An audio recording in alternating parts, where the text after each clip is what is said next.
Sir இந்த புத்தாண்டு தான் இப்போ எல்லா பக்கமும் பேச்சா போய்கிட்டு இருக்கு. இந்த வருஷம் 3 பெயர்ச்சி இருக்கு. முக்கியமா 3-7-11 ராகு இருந்தார் அப்படின்னா அவங்க உலக புகழ் பெறுவார். இப்போ அந்த அளவுக்கு அவங்க எடுக்கக்கூடிய முயற்சிகள் எல்லாமே வெற்றி அடையும். குடும்பம் சம்பந்தமான விஷயங்கள் ரொம்ப ரொம்ப சிறப்பாக இருக்கும். ஒரு விஷயத்தை திட்டமிட்டாங்கன்னா அதை கரெக்டாக எக்ஸிக்யூட் பண்ணுவாங்க. அதுக்கு தேவையான உதவிகள் அவங்களுக்கு கிடைக்கும். தொழில் மாற்றணும் அப்படின்னு நினைக்கிறவங்க தொழில் மாற்றம் எல்லாமே அவங்களுக்கு இப்போ டாப்பாக ரொம்ப நல்லபடியாக அமைஞ்சிருக்கு. அவங்க மகாலட்சுமி வழிபாடு முடிஞ்சா வெள்ளிக்கிழமை தோறுமே பக்கத்தில் இருக்கக்கூடிய பெருமாள் கோயிலுக்கு போயிட்டு வந்தாங்கன்னா ரொம்ப ரொம்ப நல்லது. உயிர் மட்டும்தான் போகும். கடுமையான பிரச்சனைகள் இந்த அளவுக்கு ரொம்ப ரொம்ப கஷ்டப்பட்டாங்க. இந்த வருஷம் கடன் அடையும். இந்த வருஷம் 12 வருஷம் கழிச்சு அவங்களுக்கு ஒரு நல்ல யோகமான பீரியட் வர்றது. உடல் ஆரோக்கியத்தில் ரொம்ப கவனமா இருக்கணும். சில பேருக்கு கத்தி வைக்க வேண்டிய சூழல் கூட வரலாம். கடன் இந்த வருஷம் அடைச்சிடும். எத்தனை கோடி கடன் இருந்தாலும் எதை தொட்டாலும் சக்சஸ்.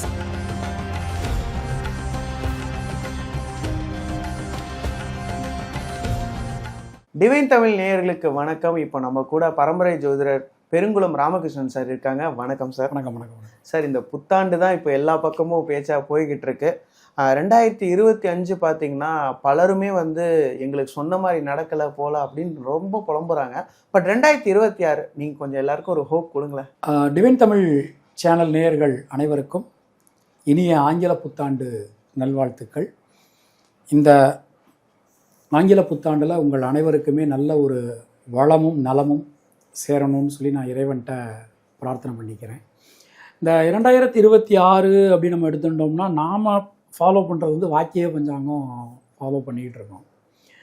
ஸோ எல்லா இடத்துலையும் திருக்கணித பஞ்சாங்கம் இருக்கும்போது நாம் மட்டும் அந்த பரம்பரையாக வாக்கிய பஞ்சாங்கம் ஃபாலோ பண்ண நம்மளால் வெளியில் வர முடிய மாட்டேங்குது. இந்த வருஷம் 3 பெயர்ச்சி இருக்குது. இந்த வருஷத்தில் 3 பெயர்ச்சி இருக்குது. சனி பயிற்சியும் இருக்குது, குரு பயிற்சியும் இருக்குது, ராகுகேது பயிற்சியும் இருக்குது. இதில் குரு பகவானுடைய ஒரு விஷயத்தை எடுத்துனோம்னா குரு பகவான் இந்த வருஷம் 3 ராசியில் ட்ராவல் பண்ணுறார். ஸோ இந்த மாதிரி இந்த முக்கியமாக நம்ம அந்த வருட பலன்கள் சொல்லும்போது இந்த 3 கிரகங்களை தான் நம்ம கணக்கில் எடுத்துப்போம். குரு, சனி, ராகு, கேது ஏன்னா இவங்களாம் வருட கிரகங்கள் அப்படின்னு நாம் சொல்கிறோம். இவங்களுடைய சஞ்சாரத்தை வச்சு தான் வருட பலன்களை நாம் கணிப்போம். ஸோ அப்படி பார்க்கும்போது எல்லா ராசிகளுக்குமே இப்போ இந்த ராசிக்கு அப்படி இருக்குது அப்படின்னு இல்லாமல் எல்லா ராசிகளுக்குமே எல்லாருக்குமே நிறைய நல்ல விஷயங்கள் இந்த வருஷத்தில் நடக்க போகுது. Okay sir. இப்போது எல்லாருமே ஒரு பயத்தில் இருக்கிறது யாருன்னு பார்த்தீங்கன்னா மேஷம். ஏன்னா மேஷம் சனி பகவான் உள்ளே வரப்போகிறார் அப்படின்னு சொல்லி மேஷ ராசியினர்லாம் ஒரு அச்சத்திலே இருக்காங்க. அவங்களுக்கு இந்த ஆண்டு எப்படி இருக்க போகுது சார்?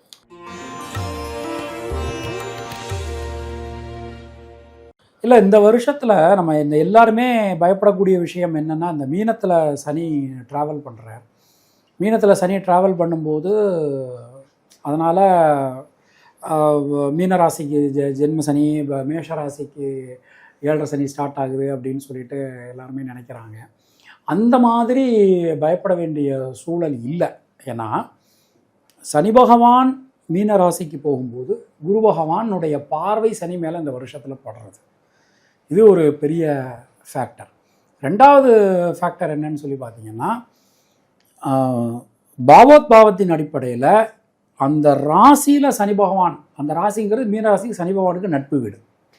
அதனால் ரொம்ப பெரிய அளவில் பயப்பட வேண்டிய அவசியம் இல்லை. நீங்கள் வெறுமனே சனியை வச்சு மட்டும் பலன்கள் பார்த்தோம்னா கண்டிப்பாக பயம் வரத்தான் செய்யும். அப்போ நம்ம என்ன பண்ண மாட்டோம்னா குரு பகவான் மேஷ ராசிக்கு 3, 4, 5 இந்த ராசிகளில் சஞ்சாரம் பண்ணுறார். மெயினாக மேஷத்துக்கு ஒரு பெரிய இந்த வருஷத்தில் ஒரு பெரிய கோல்டு, ஒரு பெரிய ஆப்பர்ச்சுனிட்டி அப்படின்னு சொல்லி என்னன்னு பார்த்தோம்னா 3-7-11 சர்ப்பகிரகங்கள் சஞ்சாரம் செய்யும்போது அவங்களுக்கு நல்லது நடக்கும்னு நமக்கு ஜோதிட சாஸ்திரம் சொல்கிறது. முக்கியமாக 3-7-11 ராகு இருந்தார் அப்படின்னா அவங்க உலக புகழ் பெறுவார்கள். அப்போ அந்த அளவுக்கு அவங்க எடுக்கக்கூடிய முயற்சிகள் எல்லாமே வெற்றி அடையும். 11ஆம் இடத்துல ராகு இருக்கார். குடும்பம் சம்பந்தமான விஷயங்கள் ரொம்ப ரொம்ப சிறப்பாக இருக்கும்.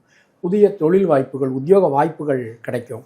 சுபவிரய செலவுகள் ஏற்படும். இப்போ திருமணம், குழந்தை பாக்கியம், வீடு, மண்மனை, வாகனம் வாங்கிறது, இந்த மாதிரியான நிறைய நல்ல விஷயங்கள் அவங்களுக்கு நடக்கும். எதில் அவங்க கொஞ்சம் கவனம் இருக்கணும், ஹெல்த் விஷயத்தில் கொஞ்சம் கவனமாக இருக்கணும். ஆக்சுவலாக மேசராசிக்காரங்க என்ன அப்படின்னா இந்த மருந்தை கரெக்டாக சாப்பிட மாட்டாங்க, டேப்லெட்டை கரெக்டாக எடுத்துக்க மாட்டாங்க. வந்தால் பார்த்துக்கலாம் அப்படின்னு இருப்பாங்க. ஸோ அதை அவங்க கொஞ்சம் கரெக்டு பண்ணிட்டாங்கன்னா நிச்சயமாக ரொம்ப ரொம்ப நல்லாயிருக்கும். Okay sir. இப்போ அவங்களுக்குன்னு எதுவும் வழிபட வேண்டிய இதுன்னு எதுவும் குலதெய்வ வழிபாடு நிறைய பண்ணணும். ஏன்னா அந்த 7.5 சனி ஸ்டார்ட் ஆகும்போது கொஞ்சம் அவங்க பேசிக்காகவே, அதாவது காரிய வெற்றிங்கிறது உறுதி. ஒரு வீடு வாங்கணும் அப்படின்னா கண்டிப்பாக வீடு வாங்கிடுவாங்க, அதில் சிக்கல்கள் வராது. ஆனால் கொஞ்சம் சேலஞ்சஸை நம்ம மீட் பண்ணுற மாதிரி இருக்கும். அப்போ நம்ம வந்து அந்த குலதெய்வ வழிபாடு பண்ணும்போது நமக்கு அது எல்லாமே நல்லபடியாக நடக்கும். இப்போது 2வது ராசியான ரிஷபம் சார். இப்போ ரிஷபம் வந்து பார்த்திங்கன்னா, நான் பார்த்த வரைக்கும் என் ஃப்ரெண்ட்ஸ்லாம் ரொம்ப ஜாலியாக ஜோவியலாக போயிட்டுருக்காங்க. நல்லபடியாக வேலைகள் எல்லாமே போயிட்டுருக்கு. இது அப்படியே தொடருமா சார் 2026? இல்லை, நீங்கள் ஜாலியாக ஜோவியலான்னு ஃப்ரெண்ட்ஸை சொல்கிறீங்க. ஆனால் ஒரு 10 வருஷத்துக்கு முன்னாடி அவங்க இருந்த நிலைமையை நினச்சி பார்த்தீங்கன்னா, கேட்டிங்கன்னா வந்து தனியாக ரூம் போட்டு அடுற அளவுக்கு அவங்க வந்து பயங்கரமான சிக்கல்களை வந்து சந்தித்தாங்க. சும்மா கிடையாது. 2014லேருந்து 2020 வரைக்கும் சொல்லணுன்னா துயரம். அந்த 20ல் முடிஞ்சது அப்படின்னு அவங்க நினைக்கும் போது கரெக்டாக 20 செப்டம்பரில் ராகு பயிற்சி வந்துருச்சு. ஸோ அது வந்து இப்போ என்னென்னா, அந்த ராசியில் வந்து என்னதான் நமக்கு நட்பு கிரகம் அதுன்னு நம்ம சொன்னாலும், ராசியில் சப்பவரங்கள் சஞ்சாரம் பண்ணுன்னா விஷகாலம்னு சொல்லுவோம். அப்போ அது ஒரு 1.5 வருஷம் போயிடுது.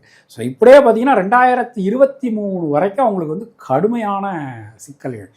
இந்த வருஷத்தில் அதிகமாக அதாவது என்ன சொல்கிறதுன்னா, பிளாட்டினம், டைமண்டு பிளாட்டினம் அந்த அளவுக்கு வந்து நல்ல பலன்கள் பெறக்கூடிய ராசியில் முக்கியமான ராசி ரிஷபராசி. ரொம்ப ரொம்ப சூப்பராக இருக்கும்.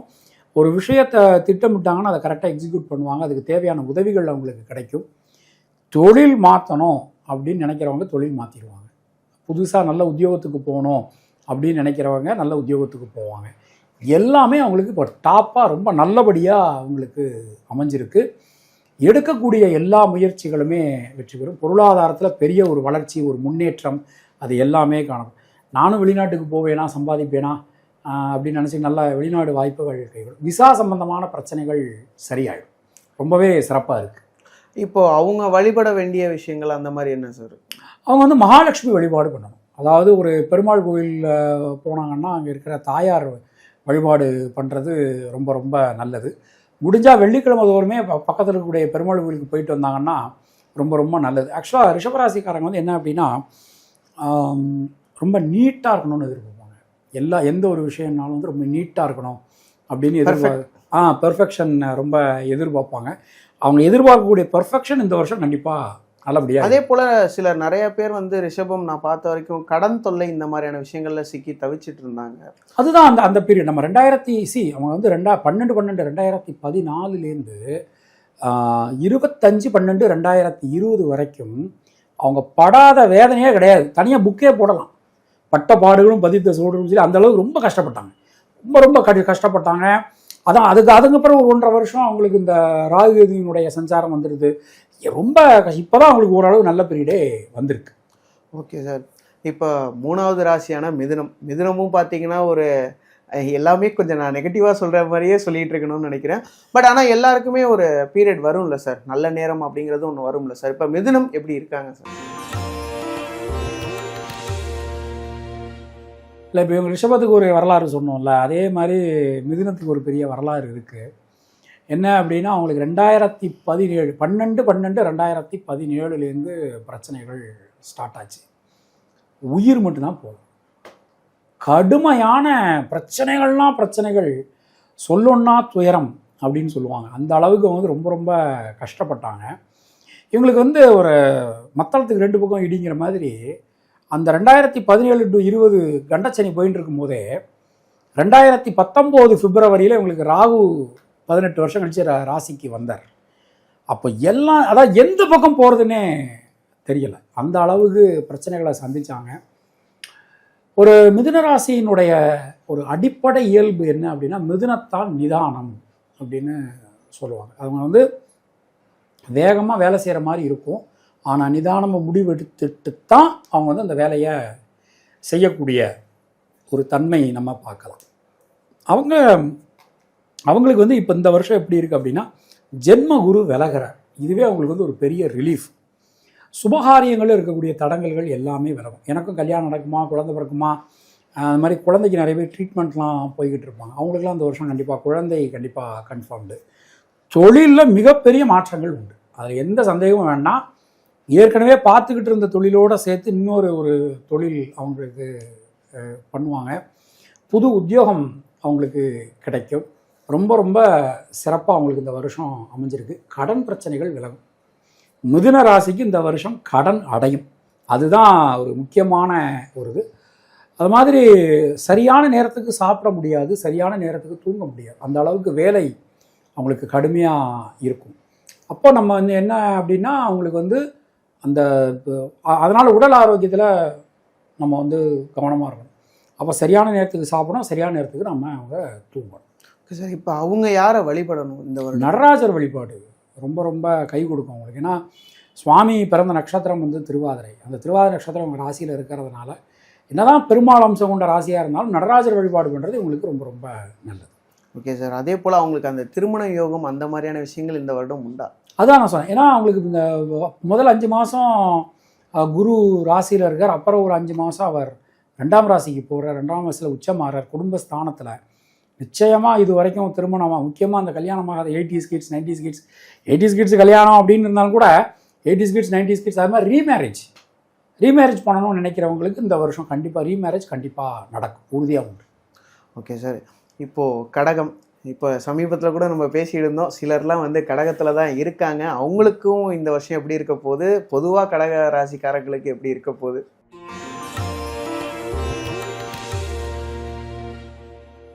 இந்த வருஷம் ஒரு பெரிய கிஃப்ட்டு, அதாவது பழம் நழுவி பாலில் விழுந்து அது நழுவி வாயில் விழக்கூடிய ராசி கடகராசி. இந்த வருஷம் பிறந்து ஒரு 3வது மாதத்துலேயே அவங்களுக்கு வந்து சனி பகவானுடைய விலகல், அஷ்டமத்து சனி விலகிறது. பிரமாணம் ஒரு விஷயம் சொல்கிறது, கடகத்துக்கும் சிம்மத்துக்கும், அது சிம்மத்தில் சொல்லலான் இருந்தேன் ஆனால் கடகத்திலே சொன்னால் தான் நல்லாயிருக்கும். கடகத்துக்கும் சிம்மத்துக்கும் அஷ்டமத்து சனியை விட, அதாவது 8ஆம் ராசியில் சஞ்சாரம் பண்ணக்கூடிய சனியை விட 7ல் சஞ்சாரம் பண்ணக்கூடிய சனி தான் அதிகமான கெடுபலன்களை கொடுப்பார் அப்படின்னு பிரமாணம் நமக்கு சொல்கிறது. அப்போ அப்படி பார்க்கும்போது 2020லேருந்து 23 வரைக்கும் பயங்கர மோசம். நிறைய பேர் வாழ்க்கை இழந்தவர்கள்லாம் இருக்காங்க கடகத்தில். அதன் பிறகு அஷ்டமத்து சனி. இந்த அஷ்டமத்து சனி ஓரளவு அந்த கண்டச்சனியை கம்பேர் பண்ணும்போது அடி விழுந்தது உண்மை, அந்த அடியினுடைய வலிமைங்கிறது கொஞ்சம் கம்மியாக இருந்தது. இந்த வருஷம் 12 வருஷம் கழித்து அவங்களுக்கு ஒரு நல்ல யோகமான பீரியடு வர்றது. அவங்க ராசியில் யோகாதிபதி குரு பகவான் உச்சம் அடைகிறார். தடைகளை தகர்த்து சாதனைகளை புரியக்கூடிய அற்புதமான ஒரு ராசி இந்த வருஷத்தில் கடகராசி. குடும்பம் நல்லபடியாக இருக்கும், பொருளாதாரத்தில் வளர்ச்சி ஏற்படும், சுபகாரியங்களில் இருக்கக்கூடிய தடங்கல்கள் விலகும். திருமணம், குழந்தை, வேலைவாய்ப்பு, தொழில், வீடு மண் மனை யோகம், வாகன அமைப்பு, வெளிநாடு வாசம், கடன்களை அடைக்கக்கூடிய விஷயங்கள், வழக்குகளில் சாதகமான விஷயங்கள், தொழிலில் மேன்மை, சொந்த பந்தங்கள் வந்து சீக்கிரம் நல்ல ஒரு மீண்டும் ஒரு சேரக்கூடிய ஒரு தன்மைன்னு சொல்லிட்டு கடகராசிக்கு இருக்கிறதே ஒரு அற்புதமான பலன்கள் இந்த வருஷத்தில் கிடைக்கும். அவங்க வழிபட வேண்டிய தெய்வம், அம்மன் வழிபாடு பண்ணணும். எங்கெங்கெல்லாம் அம்மன் பெண் தெய்வங்கள் இருக்கோ அந்த பெண் தெய்வங்கள் எல்லாம் வழிபாடு பண்ணணும். தூய தமிழில் நமக்கு அபிராமி அந்தாதி இருக்குது, அது சொல்லலாம். இப்போ நிறைய பேர் வந்து இந்த சௌந்தர்யலகரி, லலிதா சஹஸ்ரநாமம் அது இது சொல்கிறாங்க. பட் சில பேருக்கு இந்த வடமொழியின் மீது கொஞ்சம் சில பேருக்கு அந்த உச்சரிப்புகள் வராதுமா. தூய தமிழில் நமக்கு அபிராமி அந்தாதி இருக்குது. அபிராமி அந்தாதி தினமும் சொல்லலாம். சப்போஸ் வந்து வைணவர்களாக இருந்தாங்கன்னா அவங்க திருப்பாவை தினமும் சொல்லலாம். இதெல்லாம் அவங்களுக்கு ஒரு பெரிய பரிகாரம். இப்போது சிம்ம ராசி சார், சிம்ம ராசினாலே எல்லாருக்குமே வந்துட்டு ஒரு இது இருந்துகிட்டே இருக்கும், ஒரு பவர்ஃபுல்லாக இருப்பாங்க, அந்த மாதிரி நிறைய விஷயங்கள் இருக்கும்போது அவங்களுக்கும் சில இப்போ வந்து நிறைய துன்பங்களை வந்து ஃபேஸ் பண்ணியிருக்காங்க. கொஞ்சம் கொஞ்சமாக இப்போ நல்லது நடக்க ஆரம்பிச்சிருக்கு. அவங்களுக்கு இந்த புத்தாண்டு எப்படியாப்பட்டதாக இருக்கும் சார்?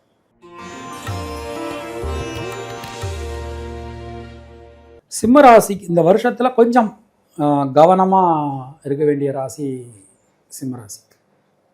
என்ன காரணம் அப்படின்னா, ராசியில் சர்ப்பகிரகம் கேதுவினுடைய சஞ்சாரம் அமைஞ்சிருக்கு, அஷ்டமத்து சனி போயின்னு இருக்கு, குருவும் 12ல் கொஞ்சம் காலம் மறையிறார். ஸோ எந்த ஒரு கிரகங்களுமே கொஞ்சம் அனுகூலம் இல்லாத மாதிரியான ஒரு தன்மைகள் இருக்குது. எந்த ஒரு சின்ன முடிவாக இருந்தாலும் சரி, பெரிய முடிவாக இருந்தாலும் சரி, கலந்த ஆலோசனை பண்ணாமல் அவங்க எந்த முடிவுமே எடுக்கக்கூடாது.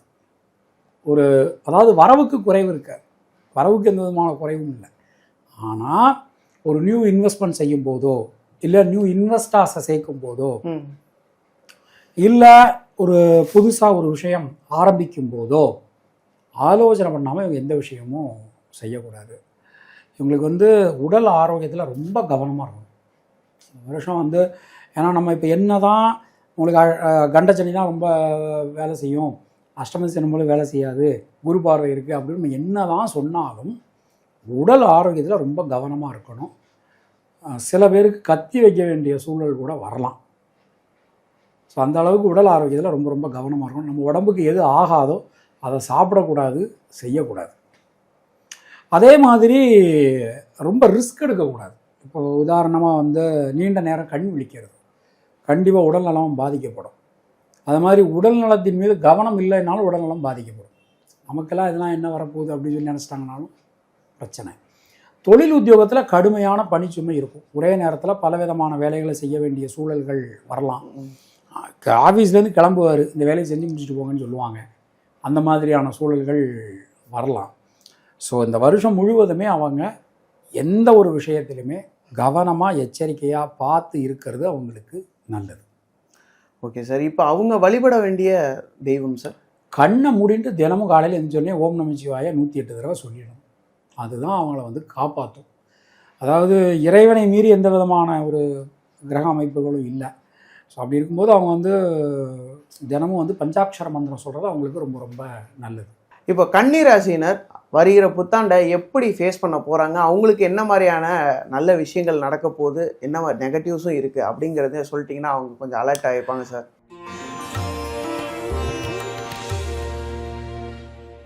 கன்னிராசிக்கு உள்ளபடியே ஒரு நல்ல பலன்கள் கிடைக்கக்கூடிய வருடம் இது அப்படின்னா நாம் சொல்லலாம். முக்கியமாக அந்த 7ஆம் இடத்துல இருக்கக்கூடிய சனி ரொம்ப எல்லாரும் பெருசாக பேசின்னு இருக்கோம்.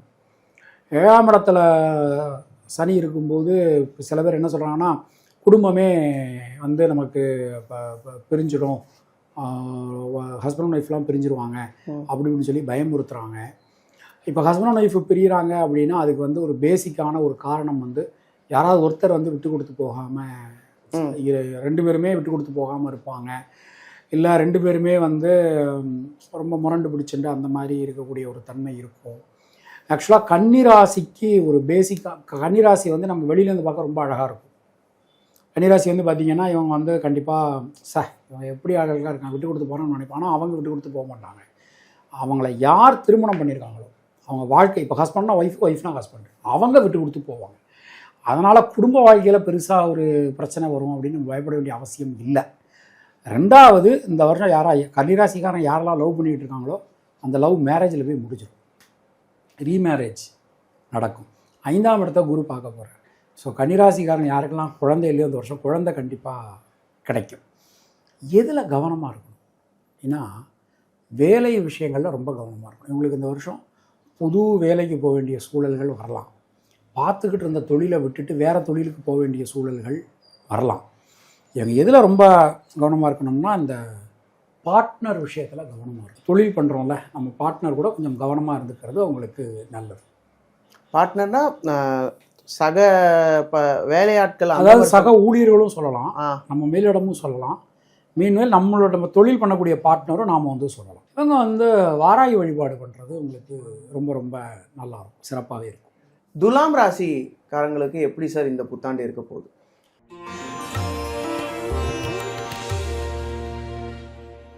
இல்லை, துலாம் ராசியை பொறுத்தவரை இந்த வருஷம் அவங்களுக்கு ரொம்ப ரொம்ப சிறப்பாக இருக்குது. மெயினாக ஃபஸ்ட்டு அவங்களுக்கு ஒரு லட்டு கொடுத்துடலாம். கடன் இந்த வருஷம் அடைச்சிருவாங்க.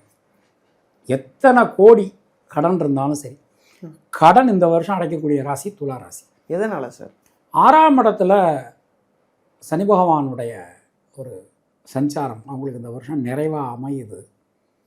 அதுவும் சனி சுயசாரம் வேற வாங்குறார்.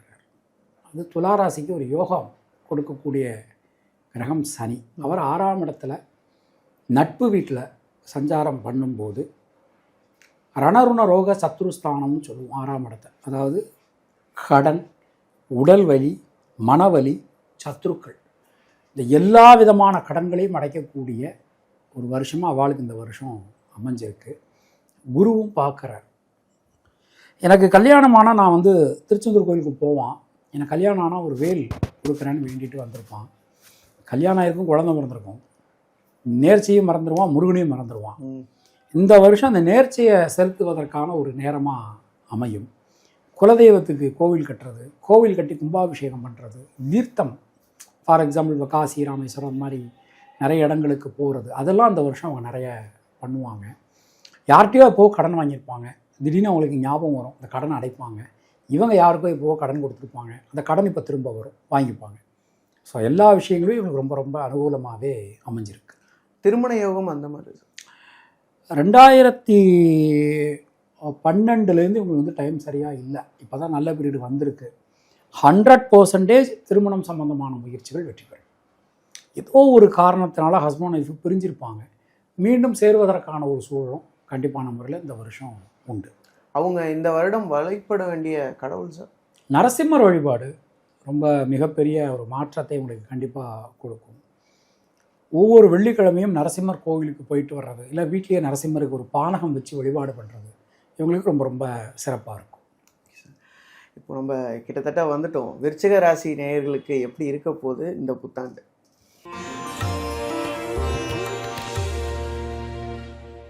விருச்சிகத்துக்கு எடுத்துட்டோம்னா, நீங்கள் விருச்சிக ராசிக்காரங்கள்ட்ட போயிட்டு இப்போது உங்களுக்கு நேரம் நல்லா இருக்குது அப்படின்னு சொன்னோன்னா, எனக்கா நேரம் நல்லா இருக்குது அப்படின்னு சொல்லுவாங்க. என்னுடைய நண்பர்கள் சில பேர் விருச்சிக ராசியெல்லாம் கேட்கும்போது ரொம்பவே துயரத்தின் உச்சத்தில் தான் இருக்காங்க. பர்சனலாக அவங்களுக்கு ஃபேமிலி இஷ்யூஸ் நிறையா விருச்சிகத்தில் பார்த்தேன். இல்லை, காரணம் என்னென்னா, அவங்களுக்கு வந்து இந்த 2014 டைம் வந்து சரியாக இல்லை. அப்ராக்சிமேட்டாக ஒரு 12 வருஷம் டைம் வந்து சுத்தமாகவே சரியில்லை. இப்போ தான் நல்ல பீரியட் வந்திருக்கு. இவங்க ராசிக்கு வந்து 9ஆம் இடத்துக்கு குரு வரார். குருவினுடைய ஸ்தானங்கள் ரொம்ப வசத்தியாக நிறைய இடங்களில் சொல்லப்பட்டிருக்கு. அதாவது குருவினுடைய ஸ்தான பலத்தை விட பார்வை பலம் அவருக்கு அதிகம். ஆனால் ஸ்தான பலத்தில் இருக்கிறதுலேயே வசந்த ஸ்தானம் 12 ஸ்தானங்களில் 9ஆம் இடம் தான் அவருக்கு இருக்கிறதுலே ரொம்ப ரொம்ப சூப்பர் டூப்பர் அப்படின்னு சொல்லுவார். ஸோ அப்படி நம்ம பார்க்கும்போது 9க்கு குரு வர்றார். அது 9ஆம் இடத்துல குரு உச்சமாகும் போது இவங்களுக்கு இன்னும் ரொம்ப பெரிய ஒரு கிஃப்ட்டு கிடைக்கும். தடங்கல்கள் எல்லாமே விலகும், முயற்சிகள் எல்லாமே சாதகமாகும். எந்த விஷயத்திலும் இருக்கக்கூடிய சிக்கல்கள், ஒரு சின்ன சின்ன விஷயத்தில் கூட சிக்கல்கள் இருந்தது. ஒன்றும் இல்லைங்க, ஒருத்தர் வேலைக்கு ரெஃபர் பண்ணுவார், அவரை பார்க்குறதுக்கு போங்க, அவர் இருக்க மாட்டார், எங்கேயாவது ஊருக்கு போயிருப்பார். இந்த ஒரு சின்ன எக்ஸாம்பிள். இதை மாதிரி சின்ன சின்ன விஷயங்கள் கூட நிறைய தொந்தரவுகள், அது எல்லாமே இவங்களுக்கு நீங்கிடும். கண்டிப்பாக சுப நிகழ்வுகள் உண்டு. கல்வி, வேலைவாய்ப்பு, திருமணம், குழந்தை, வீடு, மண்மனை, வாகனம் எல்லாமே ரொம்ப ரொம்ப சிறப்பாக இருக்குது. எதை தொட்டாலும் சக்ஸஸ் அப்படி அமைஞ்சிருக்கு விருச்சிக ராசி. Okay sir. இப்போ அவங்க வழிபட வேண்டிய தெய்வம் சார்? கிராம தெய்வ வழிபாடு பண்ணணும். அதாவது நம்ம பூர்வீக கிராமத்தில் கிராம தெய்வம் இருக்கும். இன்றைக்கி நம்ம இதெல்லாம் மறந்துட்டோம். நம்ம பூர்வீக கிராமத்தில் குலதெய்வம் மாதிரி சொல்கிறீங்களா? குலதெய்வம் வேற, கிராம தெய்வம் வேற. குலதெய்வங்கிறது நம்ம குடும்பத்திற்கான தெய்வம், அதுதான் குலதெய்வம். கிராம தெய்வங்கிறது நம்ம ஊரில், நம்ம பூர்வீக எல்லாருமே கிராமத்துலேருந்து வந்தவங்க இல்லையா? பூர்வீக கிராமத்தில் கிராம தெய்வம்னு ஒன்று இருக்கும். அந்த கிராம தெய்வத்தை வழிபாடு பண்ணிட்டு இருந்தாங்கன்னா ரொம்ப ரொம்ப நல்லாயிருக்கும். Okay sir. இப்போது தனுசு ராசிக்காரங்களுக்கு இந்த வருஷம் எப்படி இருக்க போகுது?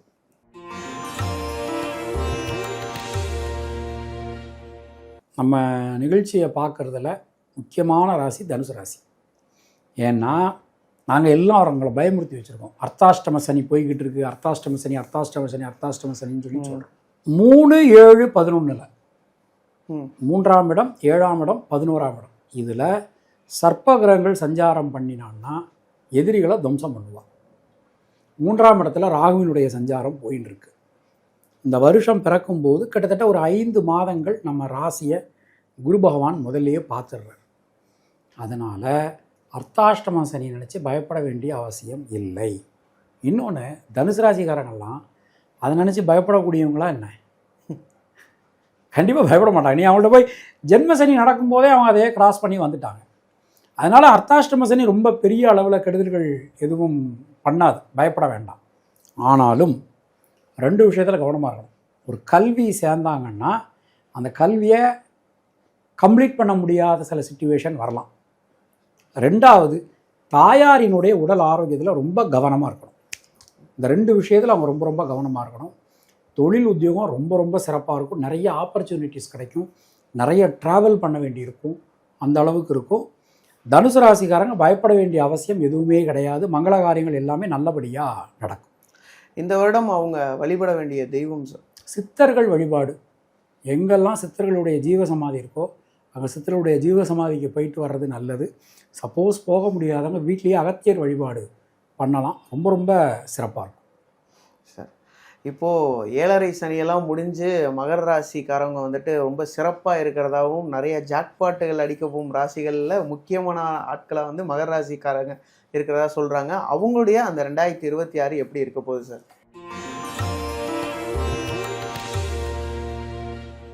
இல்லை, இப்போ நீங்கள் வந்து என்னென்னா, நம்ம இந்த குருவினுடைய பார்வையை பற்றி பேசிக்கிட்டு இருந்தோம். குரு பகவானுடைய பார்வை 180 டிகிரி நேராக பார்க்குற ராசி வந்து இந்த வருஷத்தில் மகர ராசி தான். திண்ணையில் கடந்தவனுக்கு திடுக்குன்னு கல்யாணம் வாங்குற மாதிரி அவங்களுக்கு ரொம்ப ரொம்ப சூப்பராக அற்புதமாக அமைஞ்சிருக்கு.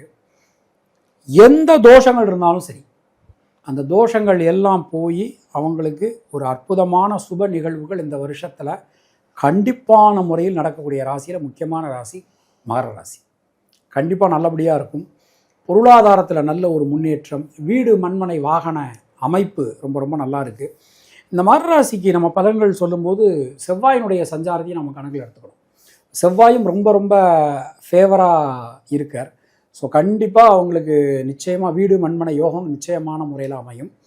அங்கே வந்து கம்ப்ளீட் பண்ணிவிடுவாங்க. ஒரு கோர்ஸ் எடுத்தாங்கன்னா கம்ப்ளீட் பண்ணிவிடுவாங்க.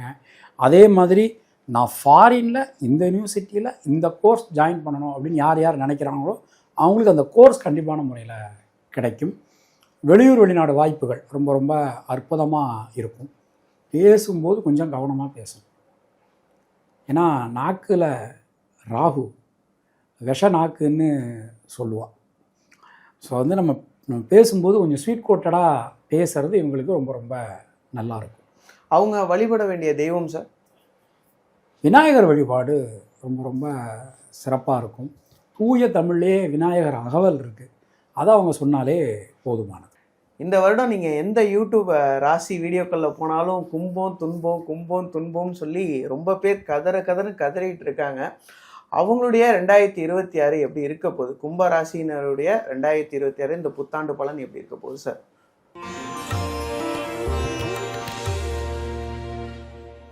கும்பராசியினுடைய அதிபதி அவர் சனி பகவான். அந்த கும்பராசியினுடைய அதிபதி சனி பகவான் 2ஆம் வீட்டு மீனத்தில் இருக்கிறார். இப்போ நம்ம எப்படி பலன்கள் பார்க்கணும் அப்படின்னா, ராசிநாதன் 2ஆம் வீட்டில் இருந்தால் என்ன பலன்? First point. 2வது பாயிண்ட், சனி பகவான் 2வது வீட்டில் இருந்தால் என்ன பலன்? 3வது பாயிண்ட், சனி பகவான் மீன ராசியில் இருந்தால் என்ன பலன்? சனி பகவான் 4ஆம் வீட்டையும் 8ஆம் வீட்டையும் 11ஆம் வீட்டையும் பார்க்கும்போது என்ன பலன்? எவ்வளோ வந்திருக்கு? இதை மாதிரி ஒவ்வொரு கிரகத்துக்கும் நீங்கள் பார்த்து தான் பலன்கள் சொல்லணும். எடுத்த உடனே உங்களுக்கு 7.5 சனி, 7.5 முடியலை. ஏன்னா இந்த 12 ராசிகளில் சீக்கிரமாக டிமோட்டிவேட் ஆகிற ராசி எதுனா கும்பராசி தான். ஒருத்தன் ஆத்தங்கரையில் படுத்திருந்தானா, இந்த கதை உங்களுக்கு கண்டிப்பாக தெரிஞ்சிருக்கும். அவனுக்கு வந்து இறைவன் வந்து வைரக்கற்களை கொடுக்குறாரு. அவன் எனக்கு எப்படி இறைவன் இதெல்லாம் பண்ணுவார் அப்படின்னு சொல்லிட்டு இந்த வைரக்கற்களை பார்க்காமலேயே ஆற்றுல தூக்கி போட்டுகிட்டே இருந்தான். காலையில் எந்திரிச்சு பார்த்தா ஃபுல்லாக வைரக்கற்களாக இருந்தது. ஆகா, தெரியாமல் ஆற்றுல போட்டோமேன்னு. இதுதான் கும்பராசியினுடைய தன்மை. சீக்கிரமாக டிமோட்டிவேட் ஆயிடுவாங்க. அப்போ நம்ம வந்து என்ன ரொம்ப கவனமாக இருக்கணும், இந்த வருஷத்தில் எது ரொம்ப கவனமாக இருக்கணும் அப்படின்னா, நாட் ஒன்லி சனி வச்சு மட்டும் நம்ம பலன்கள் பார்த்தோம்னா அது கெடுது பலன்களாகத்தான் தெரியும். ஏன்னா 7.5 சனி, அந்த மாதிரி வாக்கில் சனி இருக்குது அப்படின்னு. இது வரைக்கும் வாழ்க்கையில் பார்க்காத பெரும் பணம் ஈட்ட போகிறது கும்பராசி தான். அவங்க வாழ்க்கையில் இது வரைக்கும் சம்பாதிக்காத பெரும் பணம் ஈட்டுவாங்க. ஒரே ஒரு விஷயம், இன்வெஸ்ட்மெண்ட் பண்ணும்போது கவனமாக பார்த்து பண்ணணும். வீடு மண்மனை வாகனம் வாங்கும்போது அந்த டாக்குமெண்ட்ஸை கொஞ்சம் கரெக்டாக பார்த்து, கடன் வாங்கும்போது கடன் பத்திரங்களை கவனமாக படித்து பார்த்து இந்த விஷயங்கள் அவங்க கவனமாக இருக்கணுமே தவிர, கல்வி, வேலைவாய்ப்பு, திருமணம், குழந்தை, வீடு மண்மனை வாகன யோகம், வழக்குகள் சம்பந்தமான விஷயங்கள், வெளியூர் வெளிநாடு வாய்ப்புகள், விசா சம்பந்தமான பிரச்சனைகள், விவசாயம், இது எதுலேயுமே அவங்களுக்கு எந்த குறைவும் வராது. நிறைய ட்ராவல் பண்ணுவாங்க. இந்த வருஷம் தான் அவங்க நிறைய ட்ராவல் பண்ண போகிறாங்க. மாற்று, அதாவது சாதி மறுப்பு திருமணம், மத மறுப்பு திருமணம், அதெல்லாம் இந்த வருஷம் பண்ணுவாங்க. லவ் பண்ணுறாங்கன்னா சக்ஸஸ் ஆகிடும். கும்பராசிக்கு இந்த வருஷம் சக்ஸஸ் காத்துக்கிட்டு இருக்கு. அடித்து தூள் கிளப்பலாம். ஏன்னா இவ்வளோ நாளாக சனி பகவான் நமக்கு 10ஆம் இடத்தை பார்த்துட்டு இருந்தார். புதிய தொழில் வாய்ப்புகள் அமையலை. இப்போ அமைய போகிறது. நான் தொழில் ஆரம்பிக்கிறேன், ஒருத்தர் போய் கடன் கேட்டால் கடன் கிடைக்கும். கவர்மெண்ட் அப்ரூவல் உடனே கிடைக்கும். அந்த அளவுக்கு சிறப்பாக இருக்குது. Okay sir. அதே போல் அவங்க வழிபட வேண்டிய தெய்வங்கள் சார்? பைரவர் வழிபாடு, சிவன் கோயிலில் இருக்கக்கூடிய பைரவர் வழிபாடு பண்ணாங்கன்னா ரொம்ப ரொம்ப சிறப்பாக இருக்கும். நம்ம இப்போ கடைசி ராசிக்கு வந்துட்டோம், மீனம். மீனத்தை சேர்ந்தவங்களும் பார்த்திங்கன்னா ஒரு மாதிரி எதாவது கும்பம் எப்படி துன்பம்னு சொன்னாங்களோ, மீனம் வந்து பாவம்னு சொல்லிட்டு இருக்காங்க. அவங்களுக்கு ஒரு ஹோப் கொடுங்க சார். அவங்களுக்கு இந்த வருஷம் எப்படி இருக்க போகுது?